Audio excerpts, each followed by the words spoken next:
ગાયો હાટું પ્રોગ્રામ રાખે ઘણી જગ્યાએ. અમારે ગાયોનો પ્રોગ્રામ છે કે પ્રોગ્રામ કરી દો ને. આપણે એટલા લેવા એટલા નહીં, થોડાક ઓછા રાખો.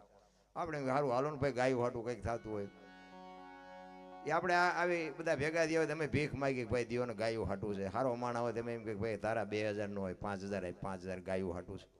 અમે ભીખ માગી અને એ 50 મણ ગાયું નાખે ને પછી બીજું ખૂંટિયા ખાઈ જાય. પછી ખબર પડી કે આ તો ગાયોના નામ છે, બાકી કોઈને છોડતા નથી. આ પછી કીધું તમે ગાયું હાટું કરો, ખૂંટિયા હાટું કરો. અમારા એટલા થાય છે, ગાયું તો રખડતી બંધ જ નથી થતી. ખોટું બાપુ ખોટું જ હોય. આપણા ગઈઢા પાસે કાંઈ નહોતું, પણ એની જે શાંતિ હતી ને એમનું જે જીવન હતું ને એમના જે આત્મા હતા ને એમની જે મનની પવિત્રતા હતી એ બાપુ આજ નથી. અને આધારે આ બધા તમે હું આમ લીલા લહેર કરી છે ને એ આપણા ગઈઢાનો પ્રતાપ છે. કોઈને વેમ હોય તો કાઢી નાખશે. એ માન બાપ છે ને આપણા, એને ભૂખ્યાને રોટલો દીધો છે ને એ આજ ઉગ્યું છે. બાકી નગર ખાવા ધાન નહોતું તોય ન કોઈ કીધું મારા મા બાપના આશ્રમમાં મૂકવા છે. રહેવાના ઘરના ઠેકાણા ન હોય, ખાવાના રોટલાના ઠેકાણા ન હોય, તોય મા બાપની સામે ઊભું રહેવું હોય તો વિચાર કરવો પડે ભલામણ. અને આજ કે તમને ન ખબર પડે એમ જ કરે. એટલે નહોતી ખબર એટલે 100 વીઘા રાખી હતી. તું 10 વીઘાના ઉલાળિયા મીડ્યો કરવા, અમને બધી ખબર છે, પણ જાવું જ્યાં રોટલો તાર ત્યાં ખાવાનો. અરે માન બાપ, હું કોઈને કહેતો જ નથી મંદિર બનાવો ને કથાયું કરો ને ભજન કરો ને પ્રતિષ્ઠા કરો ને કાંઈ નથી કરવાની જરૂર. માને ને બાપ ને બાપુ બે જિંદગીમાં બાપુ રોટલા દો ને કોઈ દી મોળો દીધ નો ઉગેરા. માન બાપ જેવા ભગવાન છે ને બાકી બધું પછી છે. બાકી કાંઈ હું તો ખટારાનો ડ્રાઈવર છું. આપણે જિંદગીમાં સારું કામ કર્યું જ નથી, પણ મેં મારા મા બાપને હાચવાની માં અત્યારે મેળ પડી ગયો. આપણો કાંઈ સારું કામ જિંદગીમાં નહીં. કોઈ સાધુ સંતને નથી આપ્યું ને સીતારામે નથી કર્યા ને મંદિરે નથી ગયો. મારી બજારે ભંગારીઓ ન આવે. ઝઘડા સિવાય મેં કાંઈ કર્યું નથી. ધંધો જ નથી, ધંધો જ કર્યો બાસવાય સિવાય બીજો ધંધો જ નથી કર્યો. અને નકરા માર્યા છે એવું નથી, મારે એટલો ખાતો છે. હા એવું ચોખ્ખું સત્ય તો માર કોકને માર કોક વાર ખાઈ તો ખબર પડે ને. આપણે ઓલાને માર્યા તો જેટલું બિચારાને વાગ્યું હોય છે, પાથરી કેમ ખબર પડે. મારે ખાધું આ કોકને માર્યું તમને મૂકે, પણ રાકા વેડા કર્યા જ નથી. મેં પણ કોકના નાના માણાના કામ કર્યા. ટૂંકમાં કહેવાનો મતલબ કોકના નો કાઢતો હોય, કોક માણા નો કાઢતો હોય પૈસા, હું એમ કહું મને કેટલા દેવાના એટલે નો હું કાઢે. આવા કંટ્રાટ રાખતો હતો. અત્યારે મારા બૂસ માર્યા બોલો, હું કોકના કટવી દેતો હતો. આ જગત સુધરવા દે એવું નથી. તમારે સુધરવું પણ દુનિયા નથી સુધરવા દે. તમને ને મને બાપુ મને તો એમ થાય જીવવા જેવું આવ્યું છે. વાહન મકાન રૂપિયા લોઢા હવામાં ઉડે વગર દોડે વાતું થાય હિલોળા કરે એવું છે. આમાં જીવતા ન આવડે એટલે એમ થાય ધક્કો થયો, સમજી લેજો. સતયુગમાં હરિશ્ચંદ્ર રાજાને બાપુ બૈરું વેચવું પડ્યું. અયોધ્યાનો મહારાજાને અયોધ્યાની મહારાણીની બજારમાં હરરાજી કરવી પડી. આપણે જ્યાં હજી બૈરું વેચવાનો વારો આવ્યો તોય જેની પાસે જાવ એની પાસે બધા રોવે જ છે. અમારી પાસે નથી, અમારી પાસે મરો ન હોય તો શું જોવે છે એ નથી. તમે જ્યાં જાઓ ત્યાં એક પાસે જાય કે ધાબુ ભરવું હતું, છૂટા ખૂટી રહ્યા. બીજા પાસે જાય કે ડોબું વ્યાણું, દોવા નથી દેતું. બીજા પાસે જાય કે છોકરાને બહુ વેવાય તેડી ગયા, મોકલતા નથી. બીજા પાસે જાવ કે છોકરાને પોલીસ વાળા લઈ ગયા, જામીન જડતા નથી. આપણે એમ થાય આપણે જ્યાં રોવું. ઈશ્વરને મેળવવા દાસી જીવન રોવે, જેઠીરામ રોવે, મીરા રોવે, નરસિંહ રોવે. મારા બાપ તે અમને માણા બનાવ્યા. અને જો તારી આભા ન થાય તો બાપુ અમારો અવતાર ફોગટ યોજાય. મહાપુરુષોએ તમને મને શું કીધું છે ભલા મને? અરે એટલી જ વાત છે કે એક ઘડી હાથી મેં પુનિયાત કોઈ દીકરા કાપવાના નથી, કરવત મુકાવાના નથી, બૈરા આપવાના નથી. પણ બાપુ કાંઈ સમય જ નથી કોઈની પાસે. ઓલો કોરોના આવ્યો ત્યાં બધા માલપા પડ્યા હતા. એટલે સમય નહોતો ને જાવ ને બારા. આ ઈ જ ઈશ્વર છે બાપુ. ધરતી કપાયો હતા ખરા બપોરે ધૂનું બોલતા હતા શ્રી રામ જય. મેં ખુદા બોલ્યા હોત તો થાત જ નહીં. અત્યારે મનાણા છો તેથી એમ થતું હતું કે આખી જગત સુધરી ગઈ. અત્યારે નવા કોટા ફૂટ્યા હોય એવું નથી લાગતું. ભૂલી ગયા બાપુ, કોઈને કાંઈ છે જ નહીં. રામ હાંકડીમાં આવો ને પછી હનુમાન ચાલીસા ચાલુ કરો તો હનુમાનને બધી ખબર હોય બેટા જિંદગીમાં બોલ્યો નથી. એમ ન આવે, રોજનો રિયાઝ હોય. મહાપુરુષોએ તમને ઘણી હું છે ને પાછો સંતવાણીનો કલાકાર છું. આ સાધુ સંતોની કૃપા છે. નકર મેં કીધું એમાં આપણે અને આ બધું ભજન ચારે હું છે. આખી દુનિયામાં કોઈ તમારો ધણી ન થાય ને પછી આ સાધુ ધણી થાય તારે જ મેળ પડે. આપણે પછી ધોકા ફેરવતા હતા ને પછી બધા આઘા કહી ગયા, પછી રિયા બાપુ એકલા, અને આપણે ચારે ઉપડી જાય એવું નક્કી નહોતું કઈ બહુ. અત્યારે આ બધું લાઈવ હાલે છે અહીંયા, અમુક મારા જોતા છે આજ વાળું નહીં કર્યું હોય, આવા પોસ્ટર જોવે કે આ મારા દિવસ ચા એટલા બધા ભેગા કરીને બેઠો છે, એ આજ વાળું નહીં કર્યું હોય, એમને નહીં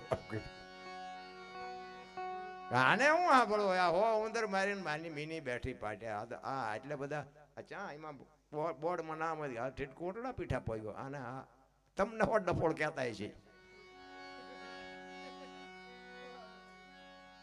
પણ સમયની બલિહારી, સમય બડા બલવાન નહીં, પુરુષ બળવાન, કાબે અર્જુનને લૂંટ્યો હોય ધનુષને હોય બાણ. એક વળી ગયા પછી બાપુ હવે સહન કરવાની શક્તિ હોવી જોઈએ, નકર આ ભજન આ જે મળ્યું ને એ વયું હોત જાય એવી હાવી હેલી વાત નથી રાખ. એની માટે આના સમજવા માટે સદગુરુ જોવે. આ કોઈ યુનિવર્સિટીમાં કોઈ ભણાવતું નથી, કોલેજમાં ભણાવતું નથી, પણ એવા કોઈ સમર્થ સંતનો કોઈ એવા સદગુરુનો ભેટો થઈ જાય તો આ દુનિયામાં આ કાંઠેથી હામા કાઢે. તમે બધા હોશિયાર છો. અહીંયા આવડે દીકરી છે ને, આ દીકરીના વિડીયા મેં ઘણા બધા જોયા. ધન્યવાદ છે, ધન્યવાદ. હું બાપુ દીકરીને વંદન કરું છું. નથી એમાં ખોડિયારમાં નથી દેખાતી, એમાં ખોડિયાર નથી દેખાતી. 60 વર્ષની થઈ હોય તો ઉંબરા વચ્ચે રહી રહ્યો શબ્દ રમતી હોય, ઢબ્બો ઢા પણ એમ થાય તારી યાર મનાણા એના થઈ ગયા ઢબ્બો ઢા. આ ફૂલ જેવડી દીકરી તમને આમ છક કરી દે ને છક. આ કઈ કળા છે? આ સંસ્કારની જરૂર છે રામ. અને સંસ્કાર માટે બાપુ સારા સંતાન માટે સારી જનેતાની જરૂર છે. ધરાવીને ધાનનો નીપજે, કોડવીને માળું ન હોય, જેહળ જખરા નીપજે જેની જનેતા હોત. હું તો બહેનોને ખાસ કહું કે તમને ભગવાને આપ્યું હોય તો ખાઓ પીવો વાપરો, મોજ કરો, જે રૂપિયા આપ્યો હોય દિલથી વાપરો, પણ દેહના પ્રદર્શન ન કરશો. તમે ધારો એટલી દુનિયા હારી નથી રામ. ફેશનનું માપ રાખજો. મને તો ક્યાંક ક્યાંક જોવું ને હું તો આમ આપણને એમ થાય કે એક બાજુ આપણે ખહી જઈએ, આત્માને દુઃખ થાય છે. મને કાંઈ તમને કોઈ લૂંટી જાય કે તમને મારી નાખે મને કાંઈ ફરક નથી પડતો, પણ એક આ દેશની દીકરી હોય કે આ બેઠી મારી બહેનો મારી દીકરીઓ જ છે. કહેવાનો મારો મિનિંગ કે દીકરીમાંથી જે મર્યાદા ઘટી જાય, મહાપુરુષો કે ભોજન ઉપર, એક ધન ઉપર ને એક સ્ત્રી ઉપર જેથી પડદો હટી જાય એટલે એની કિંમત ઉડી જાય, પછી કોઈને વેમ હોય તો કાઢી નાખજો.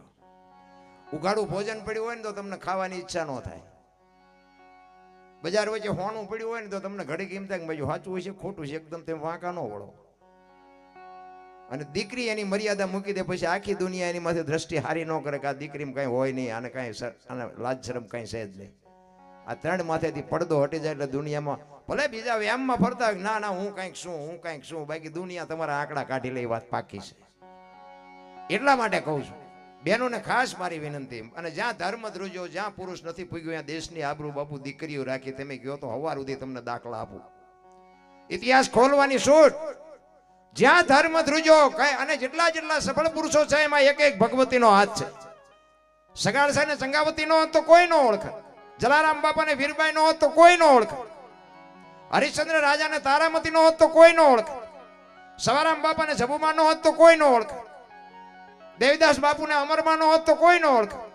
એક એક સફળ પુરુષની વાય બાપુ એક એક ભગવતીનો હાથ છે. એટલા માટે હું બહેનોને ખાસ હાથ જોડીને કહું છું. હું કોઈ સલાહ દેવા નથી આવ્યો, કોઈ સુધારવા નથી આવ્યો, પણ તમને એટલી ખબર ખુમારી હોવી છે કે મારી માં કોણ છે, મારો બાપ કોણ છે, મારું કુળ કયું છે. આની ખુમારી ન હોય તો મરી જવાય. બાકી કીડીથી હાથી સુધી બધાને મારો નાથ પેટ ભરી દે છે. આપણે હશું તો આ દુનિયા હાલશે કઈ છે નહીં રામ. એટલે મહાપુરુષોએ તમને મને આ મોટી મોટી કરીને અમારે ઘરે બૈરું કપાતર હોય તો આ બોલાય. આ કૌશલભાઈ મને ફોન ઉપર ફોન કરે, આજ તમને જે લાગતું હોય આજ મારી 11મી રાત છે. આ સ્ટેજ ઉપરથી તમને ભરોસો આવતો હોય કે ન આવતો હોય મારે કોઈ ખુલાસો કરવાની જરૂર નથી. 16 તારીખથી એક ધારો લાગટ શું. મેં કીધું આરામ કરવો બાપુ રહેવા દો. એ કે પણ બાપુ આવ્યા વગર છૂટકો નથી, આવ્યા વગર છૂટકો નથી. કાલ મારે છેક કચ્છમાં ગાંધીધામ જવાનું છે. કહેવાનો મારો માં ભગવતી ખોડિયાર શક્તિ આપે, તમારો ભાવ પ્રેમ તમારી લાગણી છે એ મને શક્તિ આપે. અને બાકી તો હું એક મને અમારી અહીંયા કેટલા કે રોજ હાલો જાય મરી જઈશ મરી. તમે ક્યાં જીવવાના છો? અમે તો 5 જણાને આનંદ કરાવીને મરવાના. તમે એમ નામ કોઈ ગામમાં તમને કોઈ 100 ગ્રામ હળદરે નથી આપતું. તમને કોણ ઓળખે? અરે રાણા પ્રતાપનો ઘોડો પૂજાય છે, સતાધારમાં પાડો પૂજાય છે, કચ્છમાં દાદા મેકરણનો કૂતરો ને ગધાડો પૂજાય છે. તમારું પાડોશી હારું નથી બોલતા, તો કૂતરા ને ગધાડા કરતા બે જ નથી, તોય આપણને સલાહ દે મરી જજો મરી, તો તમે જીવજો ના, અમે ભલે વિયા જાય. હજી આવી સલાહ દેશ બોલો. ઘરનું સારું માણા હોય ને તો બાપુ જીવવાનું. તમે આ એમના હાથની હથેળીમાં રાખો અને તમે એ બાજુ સુરેન્દ્રનગર આવ્યો હોય ને એમ ઘરે ભલામણા હાલો હાલો ચા પાણી રોટલા સિવાય જવાય, અને હું આમ ડેલામ લઈ જાઉં અને રવાડામાંથી હાણેશું લોટા મંડે ઉડવા, મારે ચીંપા જવું. અરે બૈરું હારું ન હોય તો બાપુ જિંદગી બેકાર થઈ જાય. હગો હારો નો હાંપડે મિત્ર મળે જો લબાડ, પત્ની મળે કભાર જાતો એળે જો અવતાર. ત્રણેય પક્કા મોડા હોય તો ગિરનાર ભેગું થઈ જવાય, જીવવાની મજા ન આવે. બૈરામ ઠેકાણું ન હોય, હગામ ઠેકાણું ન હોય. ભાઈબંધ બાપુ બીડીયું હાટું ખિસ્સા ફાડી નાખે. શું ભાઈબંધને ગુડવા? કૃષ્ણ ને સુદામા જેવી ભાઈબંધી હોવી જોઈએ રામ. ભલે ને ખાવા ધાન ન હોય પણ આ આંકલો એનો મોળો ન હોવો જોઈએ. એટલે મારે છે ને બેહવું તો મોડું, કારણ કે કોઈ કલાકાર બાકી હોય ને એટલે મને કીડિયું ચડે. અને મને હું બધાને જ્યાં જાઉં ને એમ કહું મને છેલ્લે રાખો ને, એટલે મારે પલ્લો લાંબો હોય ને તો મને મજા આવે. મારું એન્જિન ગરમ થાય તો મારે મૂકવું પડે. ભલે મારી ઉંમર જે હોય બાપુ, મને આમ દોણામાં જાતું એવું લાગે ને એટલે બાપુ મારા આંતરડા તોડી નાખું, મને કોઈ ફરક નથી પડતો. મને એમ થાય કે કાંઈક મને ગુરુ મહારાજે આપ્યું છે, ત્યાં દુનિયા મને સાંભળે છે ને મેં ક્યાં તમને પૈસા આપ્યા છે. પણ મને એવો ખુમારી છે કે મારા મા બાપે મને જે આપ્યું છે, મારા ગુરુ મહારાજે મને જે આપ્યું છે, અને દુનિયાના છેડે મને બધા સાંભળે છે ખૂબ ખૂબ. અને બીજી વાત કે મારા વિડીયા તમે જોતા હોય એમાં હું કોઈથી બોલ્યો નથી. લાઈક કરજો ને કોમેન્ટ કરજો ને પૂછડું કરજો, મારે આની કોઈ જરૂર નથી.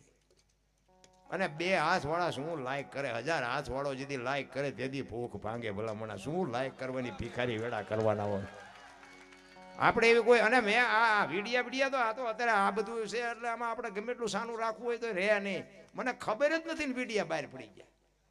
તમને જે લાગતું, હું કોઈ દાંત નથી કઢાવતો, મને ખરેખર હું મારા આત્માની સોગંદ ખાઈને કહું છું, મને ખબર જ નહોતી મારા વિડિયા હાલતા. બોલો એ ભલે મારી માં ભગવતી ખોડિયારે કર્યું છે, હું એવું નથી કહેતો, પણ મને એવો શોખ નથી કે આ દુનિયા મને જોવે. હા, મારી હાજરીમાં મને સાંભળે અહીંયા બાપુ, હું મારી જે મારી પાસે હોય ને હું પીરસી દેવા રાજી છું. બાકી હું મને એમ થાય કે લાઈવ હોય તો સારું. ઘણા બધા આમ કરે મને કાંઈ ફરક નથી પડતો. મને ઘણા એમ છે કે પ્રોગ્રામ જાય ને કે ફેસ થવું છે, હું 24 કલાક ફેસ જ હોઉં છું. શું ફેસ થવું છું હવે ભલા મારે? અંદરથી ફેસ થવાની જરૂર છે. મહાપુરુષો એ કહે છે જીવનનું પરિવર્તન હોવું જોઈએ. કચ્છનો બારવટીયો આ કાંઠે બારવટીયો અને હામા કાંઠે બાપુ દુનિયામાં જો પીર થઈને પૂજાઈ જતો હોય, જીવનના પરિવર્તનની જરૂર છે. દેખાવ કરવાની કોઈ જરૂર નથી. હું કોઈની ઈર્ષા ભાવ મારી નથી, કારણ કે એ જે સમય પ્રમાણે ભગવાને આપ્યું છે, ખાવો પીવો વાપરવાની મોજ કરો. બાકી મને મારો કહેવાનો મિનિંગ કે આપણે જે કરવાનું હતું કરી લીધું, એટલે હવે હું હવે હારો ન લાગુ. બાકી હોવાનું ધરીને પહેરી લીધું ને બધું પહેરી લીધું ને ધોકાય ફેરવી લીધા ને મારે ખાઈ લીધું, બધું કરી લીધું. પણ સારું થયું માર્ગ જીડ્યો. સંતોની કૃપા, સંતોના ચરણોમાં વંદન છે બાપુ કે મને આ દુનિયામાં માણા બનાવ્યું. ને કાં આપણે ઉપર હોત ને કાં માલપા હોત, તમારી યાદ ન હોય તો અત્યારે અમને મોઢામાં લાકડા ભરો દરબાર હોય તારે ઘરનો પૂરો મોડો ભેગો થયો ને કે આ ટ્યુશન અમારે અહીંયા રાખવાનું હોય તમારે, તમને આવડે બાંધતા. પણ આ દુનિયા બાપુ દોરંગી દુનિયાના શું તમે હું ધોકા ધરવા ભલા મને. એટલે મહાપુરુષો બાપુ વાણીમાં કે હું એકાદ બે ભજન લઈને પછી આપણે બેનને સાંભળવા છે, કારણ કે હું ભજનનો કલાકાર છું. માતાજીના ગરબા બરબા મને નથી આવડતા, અને તમારા પાસે મને વેઠવું હોય પડશે, સાંભળવું હોય પડશે. એ વાતે બાકી છે. હું માતાજીનું કહું કે પિતાજીનું કહું, તમારે સાંભળવા તો પડશે. સતાર બાપુની એક વાણી છે. સતાર બાપુ મોમેડિયન હતા. અત્યારે બધા વાતો કરે હિન્દુ આમ ને મુસલમાન આમ ને, બાપુ એવું કઈ છે જ નહીં. ભલે જે માનતા હોય ને જે વિચારતા હોય વિચારજો, મને કઈ ફરક નથી પડતો. બાકી હું એમાં બહુ માનતો નથી. હું મને કોઈની હારે કઈ તકલીફ નથી. કોઈ સમાજ હોય, ગમે સમાજ, ગમે વ્યક્તિ, ગમે પક્ષ, ગમે ધર્મ, ગમે મને કોઈ ફરક નથી પડતો. મને એમ થાય હું બધાયનો છું, બધાય મારા છે, બસ મરી જવાનું છે, એ વાત પાકી છે. કોઈએ ભગવાને ઉપરથી ઘા નથી કર્યા કે એ દરબાર, એ પટાલ, એ ભરવાડ, એમ કોઈને કઈ નાખ્યા નથી. બધાને માણા બનાવ્યા છે, જો માણા બનતા આવડે તો. હા, મહાપુરુષો કહે છે કે માણાને માણા બનાવવો હોય તો શું કરવું પડે. સદગુરુ વગેરે બાપુ માણા ન બની શકાય. લોઢું હોય ને, લોઢું હોય ને પારસમાં ડેડો એટલે હોનું થઈ જાય એવું મહાપુરુષો કહે છે. પણ માણા નો એને માણા બનાવવો હોય તો એના માટે તો સદગુરુ જ જોવે. સદગુરુ સિવાય માણસ ન બની શકાય. મીરાએ કીધું આત્માને ઓળખ્યા વિના લખ 84 ન મટે, બ્રહ્મણા ભાંગ્યા વિના ભવના ફેરા ન મટે, પણ શબ્દ વાગવો જોઈએ. એક પીપળીનો બાપુ સવારામ સાહેબ બજાણામાં વાણી કરે, સુરતા કોઈ સુગડ સમેટે, સાહેબ ઘટમાં ભેટે, તીર્થ વ્રત બહુ કરે, જાય બદ્રીને બેટે, પડ્યું અહીંયા ગોતે નહીં ગોતે શેટે શેટે, આદલ તો અંતરમાં રહેશે, મારા બાપ ભજન કરો તો ભેટે. આ એક શબ્દ જબુમાને વાગી ગયો બાપુ. બજાણાની જેલમાં બેને પૂર્યા ને તેથી હળાહળ કળિયુગમાં બાપુ બજાણાની જેલ 50 થી 60 વર્ષની વાત, કોઈ 500 વર્ષની વાત નથી. હળાહળ કળિયુગમાં બાપુ જેલના તાળા તોડે કયું ભજન કર્યું છે? ભજન એમના સમજાય વાત જ નથી. રામ ભોળાનાથ નો દીકરો કે ગણપતિ, ગણપતિ નું માથું કે ભોળાનાથે કાપ્યું ને હાથી નું લગાડ્યું. તે હું એમ કહું છું કે કાપ્યું ત્યાં જ નહીં પડ્યું હોય. હા, હાથી નું શું કામ લગાડ્યું? હાથી નું માથું આવડું હોય, આ ફીટ થાય, તમને કેમ લાગે? એટલે આ બધું મગજમારી વાળું છે એમ તો પાછું. અને આના માટે સદગુરુ જોવે.